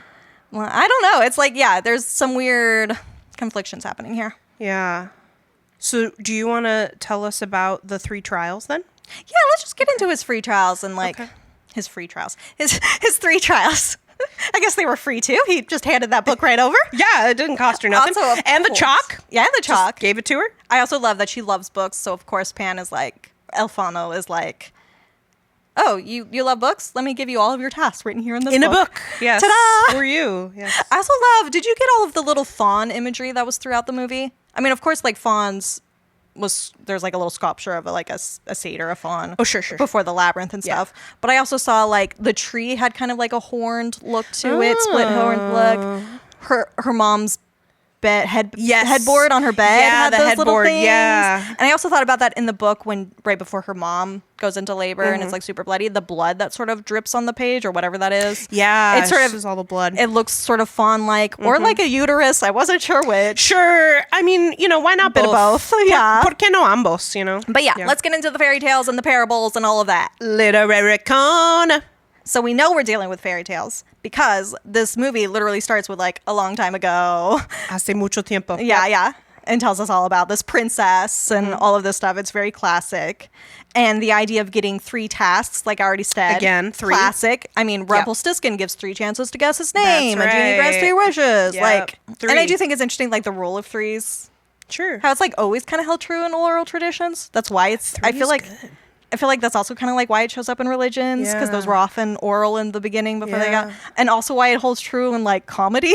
Yes, like you funny third thing. Yeah, you have like the climax and the resolution of a joke cycle too. Yeah. It's like you build the suspense and then you complete it. Like there's something about 3 that you can do it. Like Goldilocks has to encounter 3 bears for the whole suspense of it. 3 little pigs, which you already said, but we have to have the suspense of like the first 2 pigs die, so that we can have something different happen with the third. It's just sort of like how it works. So the other little fairy tale things that come up that I noticed, other people have talked about, like, as well as Alice in Wonderland, there's a lot of, like, Lion, the Witch, and the Wardrobe vibes. I mean, it literally starts, like, the first... Well, it has something to do with the Christianity. Well, there's the Christianity. Yeah. There's the fact that the first, like, being they meet after they go through the wardrobe is a satyr. That's true. Or, like, a faun or whatever. Yeah. And then there's a satyr. Yeah. Yeah. And then there's a lot of things about, like, decisions matter and like whether or not you obey or not matters. And there's like this very fateful decision in The Lion, the Witch, and the Wardrobe that's all about a character giving into temptation because there's food there that he wants to eat. Yes. And that goes worse for him than it does for Alice, Ophelia. But it's and I also noticed like the first time she enters the labyrinth, she's wearing her nightgown, which just feels very like Never Never Land, Wendy being led by Peter Pan. Also, I don't know how familiar you are with like different versions of Cinderella. Oh, like the one where her evil stepmother and sisters have to dance themselves to death on hot coals? Not that one, but I am going to get back to evil stepmothers. Okay, I love it. I was thinking of, there's a version of the story where she, instead of having a fairy godmother, it's like the spirit of her mother gives her the dress to wear for the party by like having it appear on a tree. And I just thought that imagery was very similar to Ophelia leaving her dress on the tree and then it getting taken away from her. It's like a reverse Cinderella. Yeah. But I do think, because this movie has an evil stepfather. Yes. And I find that interesting because it's sort of like, we don't really have evil stepfathers in... Yeah, it's usually moms. And I do think, I think a part of that, I don't remember where I heard this, but the idea about evil stepmother tropes may have come out of the idea of like, this is times of like plagues and lots of people dying in childbirth, that families are getting broken up and then like new families are being forced to put together and they don't quite fit right. And it makes sense to me that kind of trope would also arise in like a war setting, which is what we have here. Yeah. But like, I feel like it's much more vital for women, as in the case of Carmen, to remarry, and thus it's more common for us to have a stepmother. And also, like, because a man, he can choose to remarry or not. He's fine. Yeah. He has his stuff. So, like, if he does get married, it's going to be, like, for love. He's not going to have his or someone to take care of his kids. Yeah. Yes. But it's not going to be for, like, evil conniving reasons of, like, wanting to get money and wanting to, like, get the other child out of the way so that their children can have the inheritance. Into the woods. So, like, you can sort of see how, like, these tropes would get made of, like, the evil stepmother and then, like, the foolish father who just loves this evil stepmother, you know, and doesn't realize that she's just in it for the money or whatever. Or then just kind of becomes absent. And it's like, cool, my kids have a mom again. Yeah. And so I'm going to let you do what moms do, obviously. Yeah. So I don't know. I like that we have an evil stepfather in this one, but I don't really have much to make of it. It's just sort of a fun little difference. It is fun, on the fairy tale things. Yeah. But I think not just fairy tales, we're dealing with parables. So like lessons. Yes. Yeah. Yeah, I just went straight to Encyclopedia Britannica because I'm that bitch. And it says, parables generally show less interest in the storytelling and more in the analogy they draw between a particular instance of human behavior. They bring up, like, the Good Samaritan in the Bible. Parable and fable have their roots in pre-literate oral cultures, and both are means of handing down traditional folk wisdom. Their styles differ, however. Fables tend towards detailed, sharply observed social realism, which eventually leads to satire, while the simpler narrative surface of parables gives them a mysterious tone and makes them especially useful for teaching spiritual values. So, like, parables are sort of less about, I don't know, in a weird way, they're less about teaching lessons and more about, like, reminding you that you already know this. You already know what's right. Right, Like, they're moral and spiritual lessons that are sort of like, yeah, you know how to be a good neighbor. Or, like, whatever. Like, you already know this. Like, we have this communal truth. And we're just reminding you of it through this story so that you can keep it in your mind. Yeah. And yeah, parables tend to just be sort of like short little tales that give a moral lesson. Fairy tales also teach, like, messages often, but they're often more implicit and not necessarily as much the point of them. Yeah. Plus, they just have so much more magic and, like, talking animals and stuff than parables tend to. So much fun. Yeah. So I do think that all of her 3 tasks are parables that draw on fairy tales. I mean, this movie in general does a lot of drawing on fairy tales in a lot of ways we already talked about. Right. But let's start with her first task, the toad in the tree. Tell me about this goddamn toad. Okay. So we see the captain. He is holding the only key to the shed where he's holding all of that food and medicine and tobacco and all of that. And this is happening at the same time as Ophelia is reading the story about how the woodland creatures used to, like, protect each other and rest in the shade of a fig tree. But now an evil toad won't allow the fig tree to flourish. So Ophelia must get the golden key from him that will allow the tree to flourish again. It's literally the same story. Only in the other story, Mercedes is the one who needs to get the key.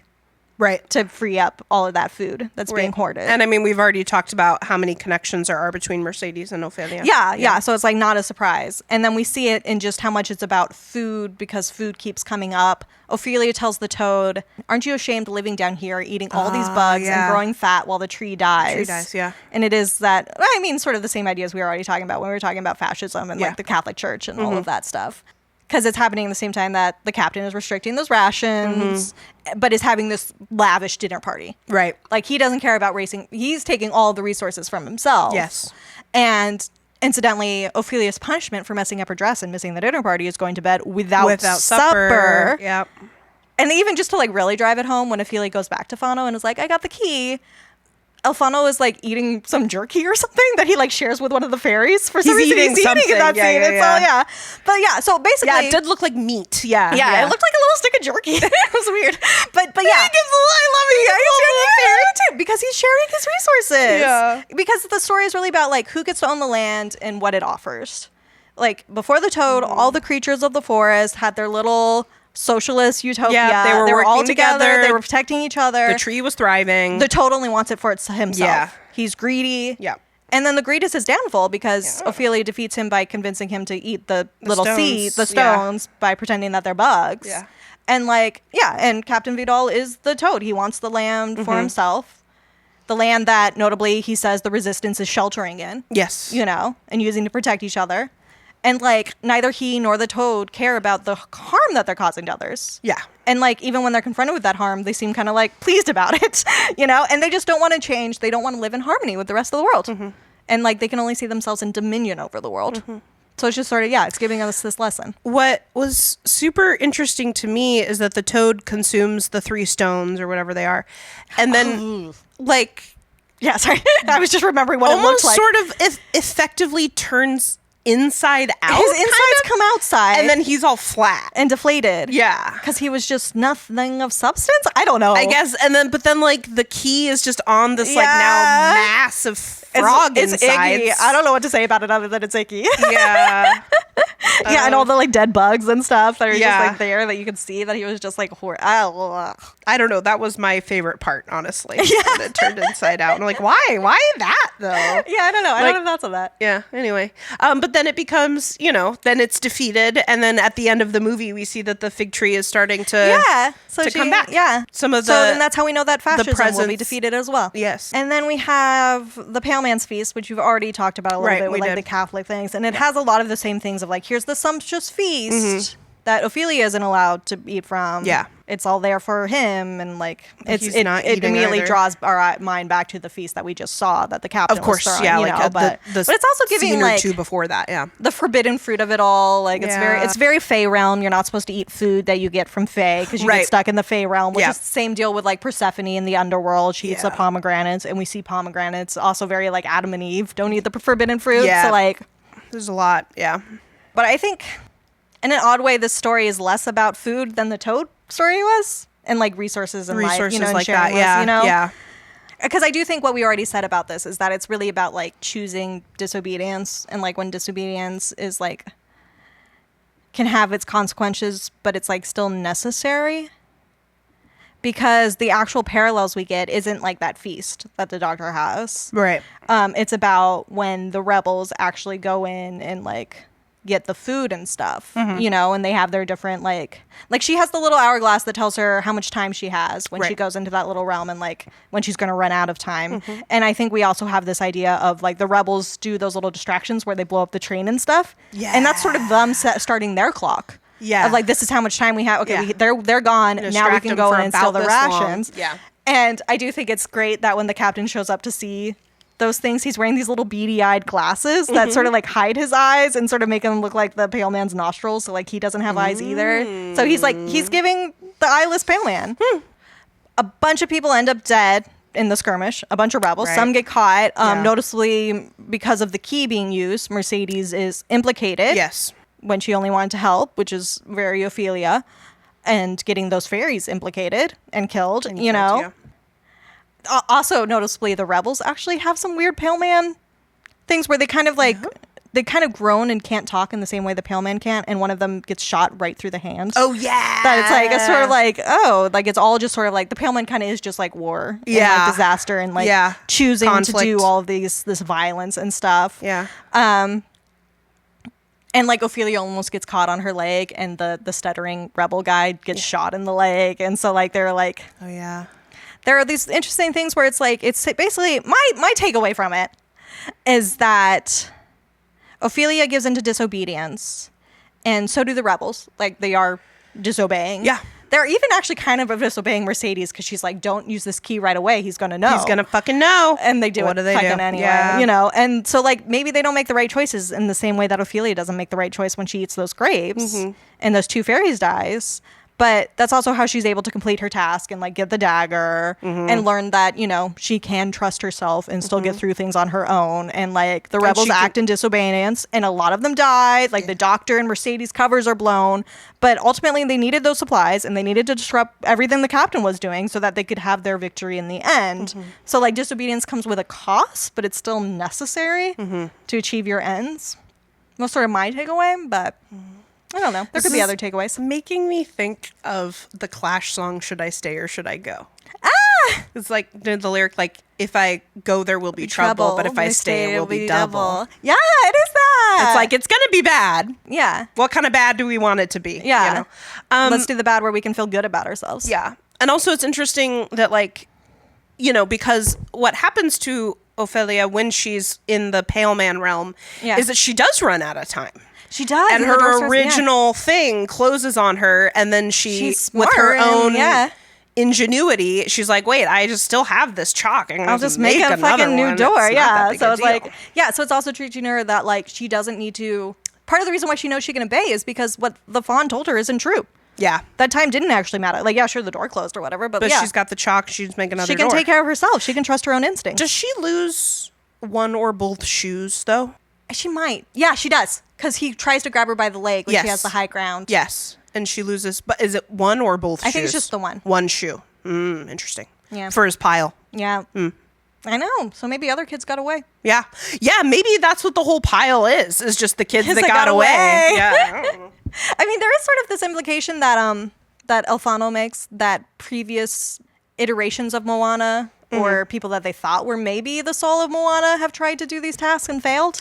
That's sort of like slightly put in there. So I wonder how many of those were like previous potential Moanas. Yeah. That failed maybe at the tasks. Yeah. Got killed by the Pale Man somehow. There's also a theory that like Mercedes was maybe once tested. Oh. And that's like, or maybe Mercedes' mom, and that's like why she knows to be wary of fauns and like why she used to believe in fairies, but I don't know about that one. Shall we talk about the last test? Let's. Okay.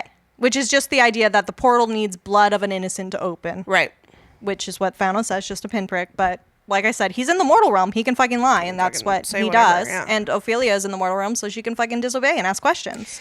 Yeah. And, like, she chooses not to sacrifice her brother. Yeah. Even though she doesn't, I mean, he's just a baby. She doesn't know this guy. It's just a pinprick. This brother is kind of the reason her mom's dead. Yeah, I was really interested in how, like, the entire time she is so, like, worried about the well-being of her brother. Yeah. Like, she wants him to be okay. You know, she's talking to him when her mom is pregnant with him, you know.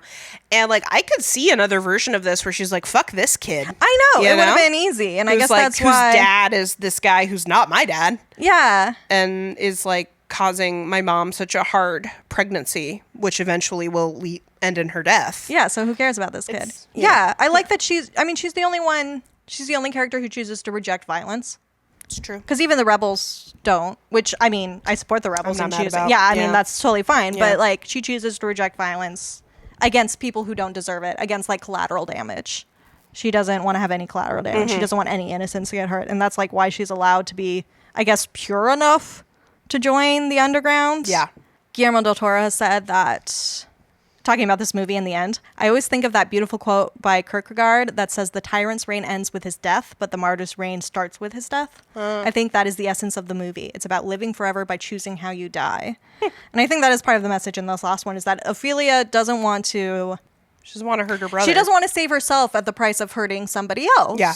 And so even if that means her death, she stands by that decision. She chooses to die in that way. In the same way the rebels do, and like the doctor we talked about, he chooses his death too.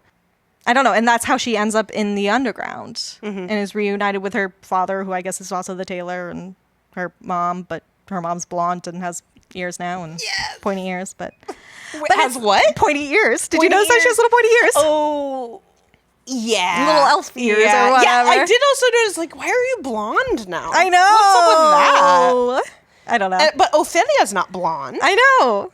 She's just wearing red now. Yeah, I don't know.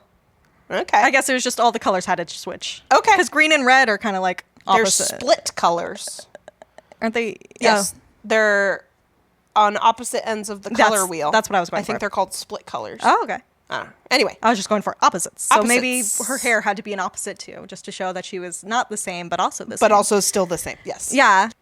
The other thing it's giving me, once again, we also have a little bit of that Catholicism. Yes. In the sense of God testing Abraham by telling him to sacrifice Isaac. That's true.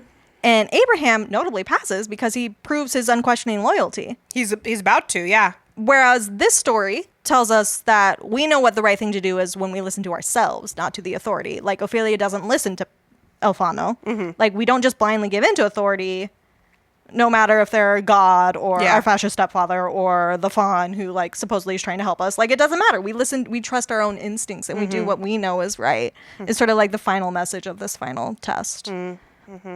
Yeah, and then she is successful, right? Yeah. And Fauno was just like, you did it. Good. You did the right thing. The thing that I totally wanted you to do all along. I wasn't going to eat your baby. Even though I never made any mention that you should not do what I said. Yeah. I've made every reference that if you didn't do what I said, something bad was going to happen. But that was the test all along. Congratulations. You did it. I know. Felicidades. Yeah. Part of me was like, yeah, I trust El Fauno. But then another part of me was like, oh, Fauno is up to some shit. Yeah, dude. But it's like he's up to shit because he needs to be up to shit because that's how you test her. But also, like, I don't know, man. But also, something we haven't mentioned yet, how, like, beautiful the design of Fauno is. He's got the little fawn ears, right? Yeah. You know? And then he's got, like, those crazy legs. I love the legs. Yeah, and he's got his Doug Jones fingers that are all long. Yeah, and he's like made of nature. He's like made of bark and moss and he looks so plants good. And like, yeah. He looks so beautiful. That was very well done. Yeah. Hey, if you just want to play sets of 3 again with Ophelia, Carmen, and Mercedes, because we have an interesting kind of set of 3 women. Ooh, yeah, just to like film. Counteract our, the 3 men from Jaws, which we are not doing this on purpose. No, I know, but look at the themes they're theming. The themes that are theming. Yeah, especially with like the mother vibes versus the like father vibe. Oh my God. Yeah, so mother maiden crone. Well, no, we don't have a crone. No, we don't. Yeah. Though I could see Mercedes growing into quite the crone. Quite a crone. God bless her. Yeah, that like we have these 3 female characters, right, that are existing in a pretty oppressive, situation. Mm-hmm. Then we've got Carmen, we've got we've got Ophelia, we've got her actual mom, Carmen, and then we've kind of got like her mom adjacent, Mercedes. And so I was just wondering, I was like, I don't know, we did sets of 3 with Quint, Brody, and Hooper. Yeah. And I actually kind of think that the triple goddess is a fun one to start with, mother, maiden, crone, because I do think it is Ophelia's our maiden and Carmen is the our mother. And I actually kind of do think, like what I said, Mercedes will grow into being a really cool crone, but I think that part of that is because crones are known for like wisdom. Yeah. And don't they normally live in secluded areas? Yeah. Maybe like the forest? I feel like, and then the idea of like, I don't know, being aware of death and its possibilities. Like Mercedes is very aware of that. Yeah, kind of has that wisdom of like, be careful with those fawns. Yeah. And just a lot of wisdom that she imparts to Ophelia and just helping her. What about the Powerpuff Girls? Okay. Ophelia's Buttercup. Oh, yeah. Buttercup loves a good fantasy. She's a little bit spunkier. Yeah. Right? Yeah. But then I was thinking of Bubbles. Bubbles loves a good fantasy. She does. But I just feel like Ophelia is like a little, just kind of spunky the way Buttercup is. Oh, but so is Mercedes. Mercedes is such a fighter in the way Buttercup is. So then you think Ophelia is Bubbles? Yeah, you know how Bubbles loves to go on her little imaginary detours with like her little octopus stuffed animal who then became real. Yeah. Like it became a real thing. That's giving Ophelia. That's true. And then that would make Carmen Buttercup. That's true. I mean, Blossom. Son of a gun. Blossom. Mercedes might be Blossom. Mercedes is Blossom. That would make Carmen because she is kind of a leader. Like Blossom, Mercedes. Blossom is kind of the leader. Mercedes shows actually quite a bit of leadership qualities. That's true. She does think on her feet very well. So then well. maybe you're right that Ophelia is Buttercup because she is kind of spunky. Yeah. And fights for what she believes in. Yeah. And then a little more Carmen is kind of Bubbles because she does just sort of want to be the people pleaser. Yeah. And wants everything to be just work sweet out okay. and happy. Yeah. Yeah. I like it. Appetizer, entree, dessert. I feel like maybe Carmen is the appetizer just because I feel like she doesn't have much substance.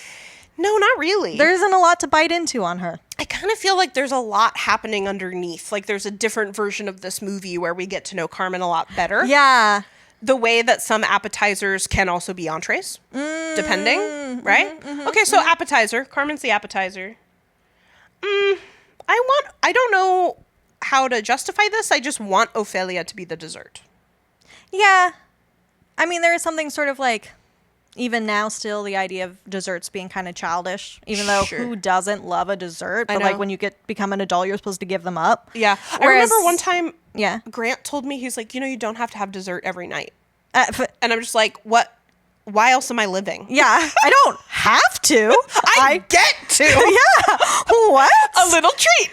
Yeah. And I feel like that's sort of Ophelia's mindset of like, I could grow up and stop believing in fairies, or I could just keep fucking believing in fairies. Yeah. I can keep eating dessert. I can keep living in this sort of like childish comfort with myself and like childish comfort with imperfection and like the wonder of the world. It's dessert. Yeah. And then that would make Mercedes the entree. Yeah. Which makes sense because she does kind of serve this sort of like kind of a head of household role. Yeah. In obviously a still subservient way to the captain. Yeah. And like she does have access to all those resources, and we do see her in the kitchen a lot. Yeah. So I could see her being the entree. her being a delicious, I don't know, rabbit something or other. With risotto. I don't know. Yeah. I don't know. Paella. Paella. Because they're Spanish. I don't fucking know. I don't know. Should we just close it out with 3 men in a boat? Oh, which of them across the 2 movies? Who's Quint, who's Brody, and who's Hooper? Yeah. Sure. Oh boy, I guess Carmen and Brody, because they're both the parental figures. Sure, yeah, the mom / the dad. Is Mercedes Quint? Because she's kind of grizzled. She's been through it. She's seen been a lot. through it, and she also, I think, does the most. She's if we were archetyping, she would be maybe the athlete. Right, she's the most acts, like active. Which I think is also true for Quint and Jaws. Yeah. So she's ready to go with a knife in the same way that Quint's ready to go with his harpoon or whatever. Right. But then that would make Ophelia Hooper. And that does feel a little... Well, he does have this sort of love for the natural world. He's the only one who really loves sharks and loves the ocean in the same way that Ophelia seems to love nature. Like, she'll just always wander off into nature. Yeah, yeah. I could see her growing up having some sort of... And maybe in the same way that biology Ophelia has, like, a certain kind of knowledge with her books that Hooper has. Yeah. Right? Yeah, I think that has to be it. I love that for us. So this has been Deep Thought Shallow Plots. Join us next month as we wrap up Hot Creature Summer. Yes. We're going to come firmly back into the horror genre by every stretch of the imagination. We're going to be covering Cloverfield. Never seen it. Don't know what it's about. I'm Our excited. first found footage film. Oh, right. Found footage terrifies me. This is going to be fun. It's going to be great. Follow us on Instagram. At Deep Thought Shallow Plots. Thanks as always to Sound Guy Matt. And until next time, hermano, las cosas por aquí no están muy bien.